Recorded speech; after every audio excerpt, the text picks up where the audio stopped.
A few people in the waiting area had already noticed her before she even reached the interview room. Not because she looked confident or impressive. It was the opposite. Her dress was stained with mud. One sleeve had a small tear near the wrist. Her shoes were worn down at the edges, and the canvas bag hanging from her shoulder looked like it had survived years of hard use. Someone whispered. Another person chuckled. By the time the young woman stepped into the civil service interview hall, several candidates had already decided she didn't belong there. If you believe in kindness and second chances, please like, comment, share, and subscribe to Kindness Corner. The young woman's name was Talia Mercer. She was 26 and had traveled nearly 12 hours by bus from a small mountain town called Briar Creek. The weather had turned terrible that morning. Heavy rain flooded part of the highway, and one of the buses broke down. Talia spent almost an hour helping an elderly passenger, whose oxygen tank had fallen during the confusion. By the time she reached the city, she was soaked, exhausted, and late. She barely had enough money for the trip. For 3 years, Talia had worked at a public library while studying at night. Her father had suffered a stroke 2 years earlier, leaving him unable to work. Her younger brother was attending community college.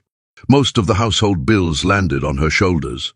The civil service examination had taken her 2 attempts to pass. This interview was her final step. Inside the interview room sat 5 panel members. They had already interviewed candidates since early morning. Most arrived wearing expensive suits and carrying polished folders. Talia entered holding her documents tightly against her chest.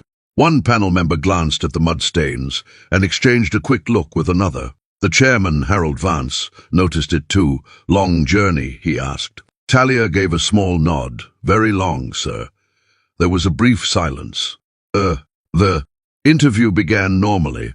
Questions about public administration, local government budgets, community programs, and emergency planning followed one after another. Talia answered calmly, not perfectly, once she paused to gather her thoughts. Another time she admitted she didn't know the exact figure being asked. But unlike some candidates who tried to sound smarter than they were, she spoke honestly. The panel continued. Then one member, Rebecca Lynn, asked a question she often used near the end of interviews. If you were responsible for distributing emergency aid after a natural disaster and resources were limited, how would you decide who receives help first? It was a difficult question. Many candidates earlier that day had answered with technical terms, policy language, and complicated priority charts. Talia looked down for a moment. Then she answered, "When my father had his stroke, we lived in a town where the nearest ambulance took 40 minutes to arrive." The room grew quiet. She continued, "That day taught me something. The people who need help most aren't always the people who speak the loudest. Sometimes they're the ones sitting quietly because they've already lost hope of being noticed." No one interrupted. Talia wasn't reading from a textbook anymore. "I would start with facts and data because they matter. But I would also make sure someone actually walks through the community and talks to people. Numbers can tell you where the damage is. They can't always tell you who has been forgotten." One panel member slowly lowered his pen. Talia took a breath.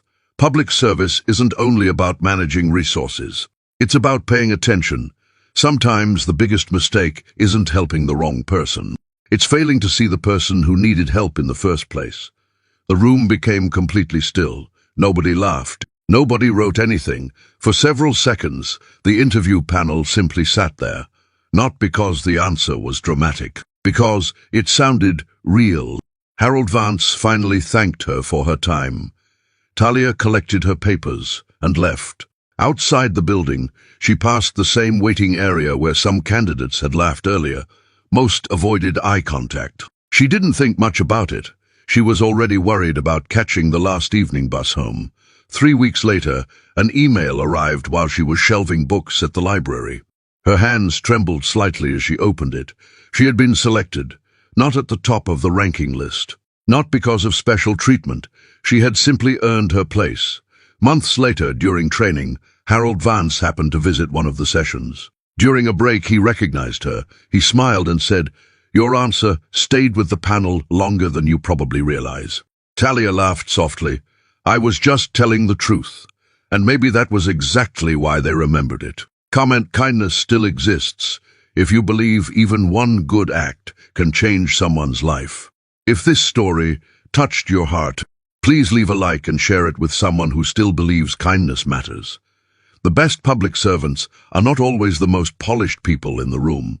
Sometimes they are the ones who have struggled enough to notice the struggles of others.